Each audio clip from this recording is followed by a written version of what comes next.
वाकई महाशिवरात्रि का महत्व क्या है। शिवा जी, आपका बहुत बहुत स्वागत है। जी आशुतोष जी, मैं सबसे पहले महाशिवरात्रि पे सभी को बधाई देना चाहती हूँ। और मुहूर्त की बात मैं करती हूँ कि मुहूर्त क्या होता है। सभी लोग पूजा करते हैं, लेकिन पूजा किस समय करनी चाहिए, किस टाइम पे करनी चाहिए, उसका फल हमें बहुत ज्यादा मिलता है। तो सबसे पहले मैं बात करूंगी राहु काल की। राहु काल है 10:30 से 12 बजे तक। अगर आप उस टाइम पे पूजा नहीं करेंगे तो बहुत अच्छा, क्योंकि राहु काल को निषेध माना जाता है और उस समय की गई पूजा जो है वो भगवान तक नहीं पहुंचती है। अगर मैं बात करूं विजय मुहूर्त का मतलब होता है कि आप उस समय जो पूजा, जो आराधना, जो अपने लिए मांगते हैं उसमें आपको सक्सेस मिलती है। उसका टाइम है 12:45 से 1-4 बजे तक। तो आप विजय मुहूर्त में अगर पूजा करते हैं और अपने लिए कुछ मांगते हैं, कुछ साधना करना चाहते हैं, तो उस बीच में आप कर सकते हैं। और त्रयोदशी तिथि है, नक्षत्र श्रवण है और ये दिन बहुत ही खूबसूरत दिन है जिसमें शिव और पार्वती का विवाह होता है और उनका हर साल हम किसी ना किसी रूप में उस फेस्टिवल को, उस त्योहार को मनाते हैं। और उनके जो भक्त जो होते हैं बिल्कुल मस्त रहते हैं, भांग की का सेवन करते हैं, क्योंकि भगवान शिव पे भांग चढ़ाई जाती है। अगर भांग की हम बात करें तो भगवान को और क्या क्या पसंद है, सीमा जी ये बताइए। शिव जी को सारी वो चीजें पसंद है जो पृथ्वी पर त्यागी गई हैं। आप जैसे बात कर रहे हैं भांग की, क्योंकि भांग एक नशा है जो शिव जी को क्यों पसंद है, क्योंकि शिव जी इस दुनिया से अलग रहना चाहते थे और वो तपस्या करना चाहते थे और वो अपने ही में ही मग्न रहना चाहते थे। शिव जी को, जैसे कि आपने पूछा कि क्या पसंद है, उन्हें धतूरा पसंद है, उन्हें बेल पत्र पसंद है, उन्हें बेल पसंद है, उन्हें वो सारी चीजें पसंद हैं जो आप अगर आपसे पूछा जाए कि आपको फूल में क्या चीज पसंद है तो आप गुलाब का फूल पसंद करेंगे। लेकिन शिव जी को पसंद है धतूरा। आप अगर उन्हें धतूरा चढ़ाते हैं और सबसे ज्यादा जो उनको प्रिय है वो भस्म पसंद है। अगर आप उस शमशान का भस्म, शमशान का भस्म, क्योंकि शिव जी शमशान में ही रहते हैं। वो शमशान में क्यों रहते हैं, इसके भी पीछे एक बहुत बड़ी बात है, क्योंकि शमशान एक ऐसी जगह है जहां पर आदमी अपने शरीर त्याग कर आत्मा को प्राप्त करता है। और शिव जी ने वो चीज को इसलिए वहां पे उस चीज को प्रिय माना है, क्योंकि हमारा ये जो शरीर है वो मिट्टी का बना हुआ है, आत्मा ही है वो जाके परमेश्वर से मिलती है। तो वो ऐसी जगह पे रहते हैं जहां पर कोई जाना और आना नहीं पसंद करता है, क्योंकि उनको एकांत पसंद है। ये तो भगवान शंकर की बात हो गई, लेकिन भगवान की जब कृपा होती है तो भक्त की जिंदगी बदल जाती है। सीमा जी, अगर हम आज के युवाओं की बात करें, आज के युग की बात करें, तो बहुत विकसित हो गया है तकनीकी रूप से हमारा समाज।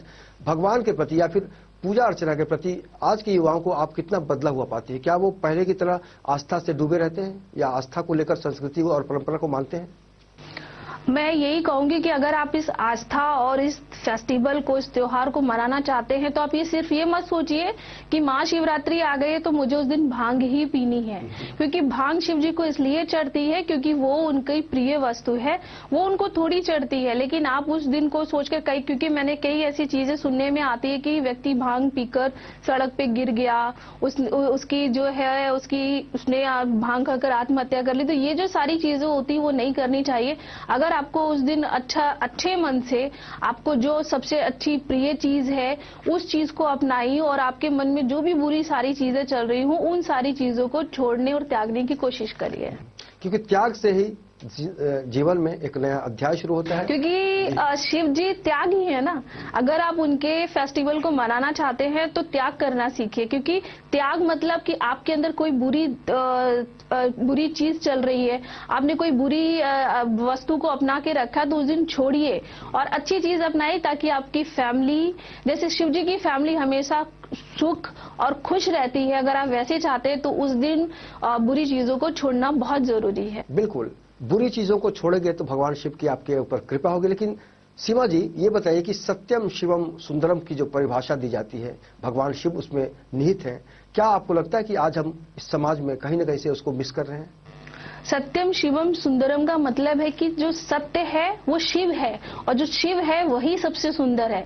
अगर इसकी परिभाषा हम देखें कि शिव ने अपने परिवार के लिए बहुत सारे त्याग किए और ऐसी ऐसी चीजें की जिससे कि लोगों को अच्छी चीजें मिले। अगर हम शिव की तरह बनना चाहते हैं, हम शिव को अपनाना चाहते हैं, तो सबसे पहले हमें सत्य को समझना होगा, शिव को समझना होगा और उस सुंदर चीज को समझना होगा कि जो हमारे जीवन में अच्छाई लेके आए। तो शिव को समझने के लिए आपकी लाइफ में सत्य होना बहुत जरूरी है। अगर आप झूठ बोलते हैं, पाप करते हैं, दुराचार करते हैं, तो ये लाइफ में आपके बहुत सारी समस्याओं को लेके आएगा। अच्छा सीमा जी, महाशिवरात्रि के दिन बहुत सारे लोग उपवास करते हैं, चाहे वो मर्द हो, चाहे वो पुरुष हो, बच्चे हो। कहीं ना कहीं से अगर हम नारी की बात करते हैं तो नारी ने एक अलग प्रथा चलाई है इस देश में। पार्वती ने जिस तरह से शिव को प्राप्त किया, ऐसे में क्या कहेंगी कि बाकी जो भक्त हैं उनको किस तरह का पकवान बनाना चाहिए आज के दिन? अगर जैसे कि आपने कहा कि पार्वती माँ ने शिव को प्राप्त किया, उन्होंने बहुत तपस्या की, तपस्या करने के बाद ही शिव उनके जीवन में आए। अगर मैं बात करूं तो उस दिन आपको सात्विक भोजन करना चाहिए, नमक नहीं खाना चाहिए, सात्विक बातें करनी चाहिए, सात्विक चीजें करनी चाहिए, और जितना हो सके आप धर्म और कर्म से जुड़े रहें। पाप कर्म में अगर आप लिप्त रहेंगे तो आपकी जो अच्छी चीजें हैं लाइफ से वो 100% आपके जीवन से चली जाएंगी। अच्छा, एक बड़ी धारणा है सीमा जी कि जब भगवान शिव नाराज हो जाते हैं भक्त से या किसी से भी, तो तीसरी आंख खोलते हैं और सामने वाला भस्म हो जाता है। क्या आज की तारीख में भी इसको महसूस करने की आवश्यकता है? शिव जी अपनी तीसरी आंख तब खोलते हैं जब वो देखते हैं कि बहुत ज्यादा पाप बढ़ गया और उस पाप को समाप्त करने के लिए उनके पास कोई दूसरा विकल्प नहीं है, तब वो इस विकल्प को चुनते हैं।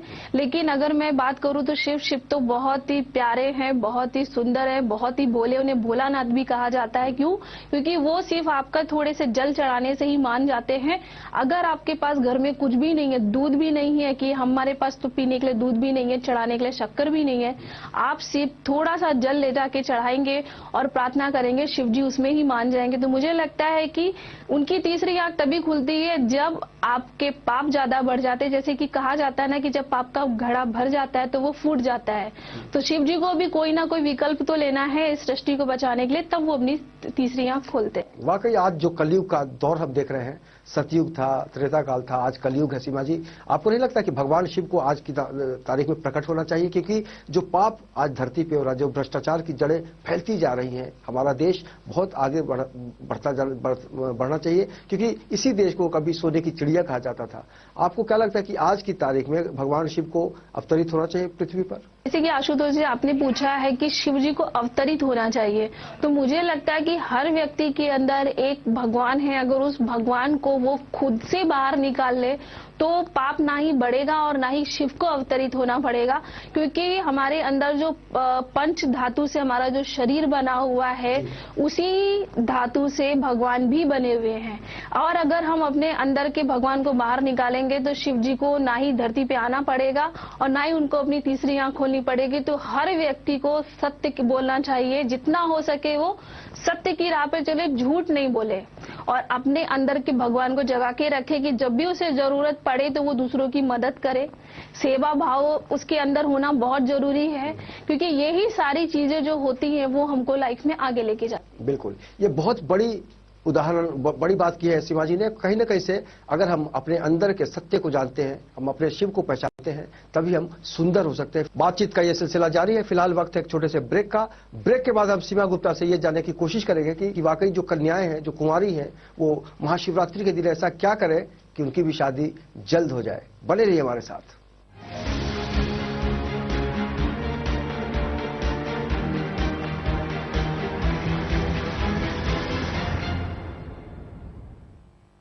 ब्रेक के बाद आपका बहुत बहुत स्वागत है। आप हमारे साथ खास कार्यक्रम देख रहे हैं, ओम नमः शिवाय, और हमारे साथ हैं आचार्य सीमा गुप्ता, जो बता रहे हैं कि महाशिवरात्रि का महत्व कितना है। आज कलयुग में भी अगर हम अपने अंदर के भगवान को पहचानते हैं, अपनी आत्मा को सुनते हैं, तो हमारी जिंदगी बदल सकती है। सीमा जी, आज शादी एक समस्या बन गई है और पार्वती जी ने तो तपस्या से शिव को पा लिया था। आज महाशिवरात्रि के दिन उन लड़कियों को क्या करना चाहिए जिससे उनकी भी शादी, जो बाधाएं हैं, वो हमेशा हमेशा के लिए हट जाए?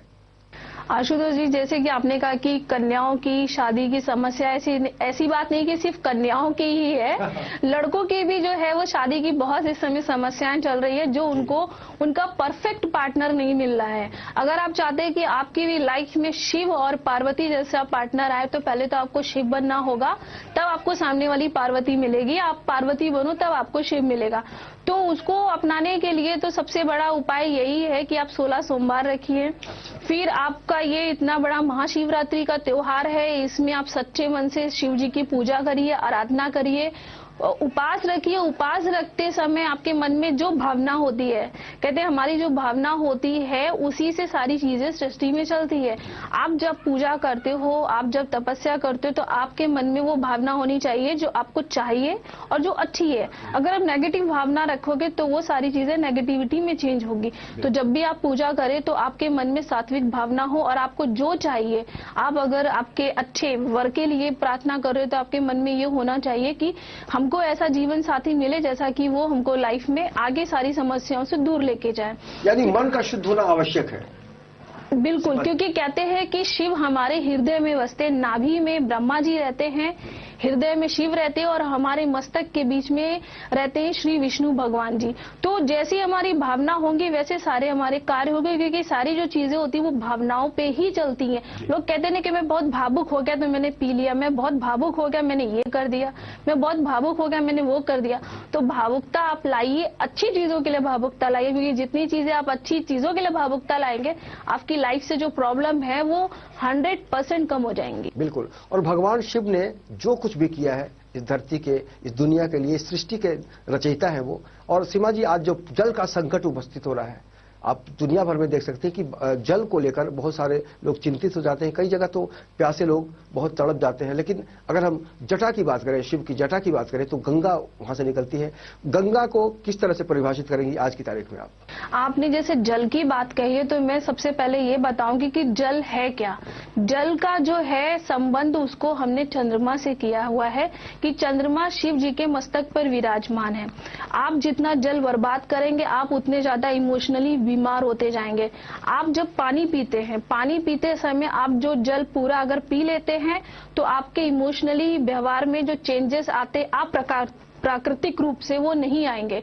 आपका बचा हुआ जल अगर आप फेंक देते हैं तो उससे भी बहुत सारी जो लाइफ में होती है वो प्रॉब्लम उत्पन्न होती है, क्योंकि हमारा जो शरीर है वो 70% पानी से बना हुआ है। तो जल को बर्बाद नहीं करना चाहिए। और आपने कहा कि माता गंगा की को परिभाषित कैसे करेंगे, मैं तो ये ऐसे ही परिभाषित करूंगी कि उन्होंने धरती पे इसलिए जन्म लिया, इसलिए वो आई क्योंकि हमारे जो पाप कर्म है, हमारे जो पितृ आत्माएं हैं, उनकी शांति, उनकी शुद्धि के लिए वो उन्होंने धरती पे आगमन किया। हम जाते हैं गंगा जी में स्नान करते हैं, डुबकी लगाते हैं और बोलते हैं कि हमने अपने पापों को धो दिया। तो माता गंगा एक ऐसी हैं जो सब कुछ ले लेती हैं। कहा जाता है ना कि माँ जो होती है वो कभी भी कुमाता नहीं होती है और हमेशा जो भी आप उसको कितना भी बुरी चीजें बोलो, बुरा करो, वो सुनती जाती है, कहती जाती है। तो मैं कहूँगी सबसे पहले तो आप पानी मत फेंकिए, पानी का दुरुपयोग मत करिए और गंगा जी को शुद्ध और साफ रखिए, उसको गंदा और मैला मत होने दीजिए। इससे क्या होगा कि आपके परिवार में बहुत सारी संकटें आएंगी, बहुत सारी प्रॉब्लम्स आएंगी, क्योंकि पानी जल का रिलेशन आपके परिवार से बहुत बड़ा है। बिल्कुल। और जब रावण का अंत काल हुआ था तब उसने हनुमान जी से माफी मांगी थी कि मैं तुम्हें पहचान नहीं पाया। भगवान शिव का जो एक रूप है अलग अलग देवताओं में मिलता है, अलग अलग सृष्टि के अलग अलग जो नियम कानून है उसमें शिव का एक कहीं ना कहीं से हम महसूस करते हैं। लेकिन आपको नहीं लगता कि वाकई शिव को लेकर आज जो हमें समाज को और भी ज्यादा बढ़ना चाहिए, सोचना चाहिए, उसमें और भी कुछ करना चाहिए सबको? रावण ने हनुमान जी को इसलिए नहीं पहचाना था क्योंकि उसके मन में अहंकार भरा था, अहम भरा था कि जो भी हूँ मैं हूँ, धरती पाताल आकाश तक जहाँ तक है ये सारी चीजें मेरे ऊपर है, मेरे हिसाब से चल रही है, मैंने बनाई और मैं चाहूँ तो भगवान को भी समाप्त कर सकता हूँ। इसीलिए मैंने कहा कि अहंकार को अगर आप नष्ट कर देंगे यानी मन का जो रावण है वो नष्ट हो जाएगा और आपको राम मिलेंगे। तो मन के जो रावण है उसको आप नष्ट करिए और शिव से आपका मिलन हो जाएगा। ना ही फिर आपको पूजा करने की जरूरत है, ना ही आपको ज्यादा देर उपासना करने की जरूरत है, क्योंकि आपका मन शुद्ध निर्मल हो गया और निर्मल चीजें जो होती हैं वो जल्दी चीजें सब चीजों में घुल मिल जाती है। बिल्कुल। तो मन चंगा तो कठौती में गंगा। और भगवान शिव को अगर आप प्रसन्न करना चाहते हैं तो सात्विक हो जाइए और दिल से उनकी पूजा अर्चना कीजिए और कहिए ओम नमः शिवाय। इस खास पेशकश में इतना ही। बाकी की खबरों के लिए आप देखते रहिए IN24 न्यूज और मुझे सीमा जी के साथ दीजिए इजाजत। सीमा जी, आपका बहुत बहुत शुक्रिया। नमस्कार। नमस्कार।